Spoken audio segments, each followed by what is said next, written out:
Hi everyone, this is Heather from weddingsbyheather.com, where my goal is to equip you with the best techniques and tips to make you a better and more efficient photographer. In this Q&A video, I'm going to address the graduated filter tool, but first, make sure you check out my free video series available on my website.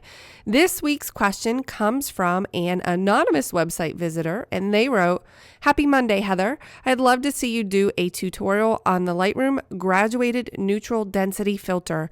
How to actually utilize it. In this brutal sun, it's often hard to get well-exposed subjects without blown-out backgrounds. Thanks." And before we begin, I would like to note that there are a few ways to tackle this issue in camera. If there is a significant difference between my subject and the background, I will bracket the exposure and then merge them in Lightroom using the HDR function. You can click here for a video explaining this technique.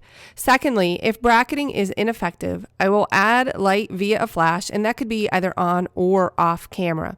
If, however, I would like to just improve what is already present, I will use the technique that I'm going to share today. I made a few minor adjustments to this photo already. Here is the before and the after.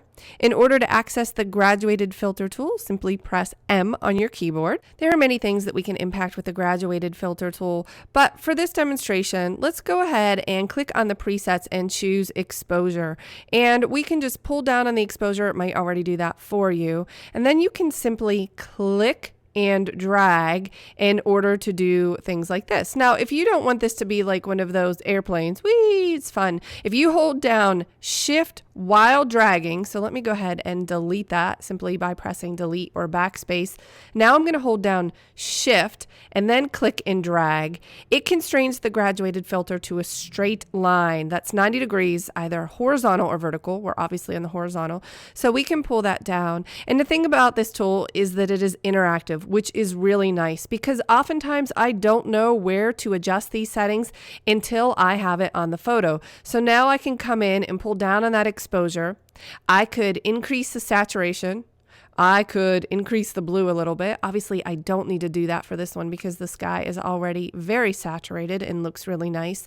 And also, at any time, if you wish to show or hide your pins, pressing H on the keyboard will show that node. Pressing H will hide it, but that node is still active. And I know that because it has the black circle in the center. If I click and drag up, say from the bottom, and now I have a new pin or node, this bottom one is currently active, and I could go back to this one. And if I don't like it, I can simply press delete or backspace on my keyboard. Then I can come to this one and do the same. Now, obviously this shift, click and drag with the exposure and increasing the saturation works really well for this photo because the blue sky was present. But let's jump to another photo where it wasn't so nice. I'm going to press M to drop that tool, and I'm going to go ahead and select this photo where it was a little more gray and overcast, what I would classify as typical Pittsburgh. So I'm going to press M on my keyboard in order to reveal that tool, and I see that my exposure is still at -0.65. I don't know if that's going to work. I just have to start somewhere. Shift, click and drag, and what it did by pulling down on that exposure is just made it more gray. That's not exactly what we were going for. And I could increase the saturation, but it's sort of this dark gray blue that's happening there. So what I'm going to do is decrease the temperature, that is slide it to blue to add a little bit more blue. But here's the thing. You can't take it this far because that is not going to look natural, and that's just not how it was. But I could add a little bit of blue, increase the saturation a little bit more, decrease the exposure until I get that sky looking better with more depth and dimension, but not inaccurate. I'm going to press M on my keyboard to drop that tool and look at my before and after, and that does look a lot better. I still feel like it's maybe a little bit too much, so I'm going to press M on my keyboard.